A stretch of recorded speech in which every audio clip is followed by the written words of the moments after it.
ఒక మంత్రి అంటే రాష్ట్ర ప్రజలు సంతోషపడతారు.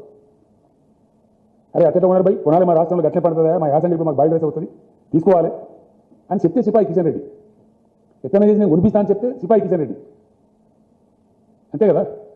కొనం అని చెప్పి రెండో కేంద్ర మంత్రి కావాలన్నా తెలంగాణకు, నాకు అర్థం కాదు. చాటగాని దద్దమ్మ.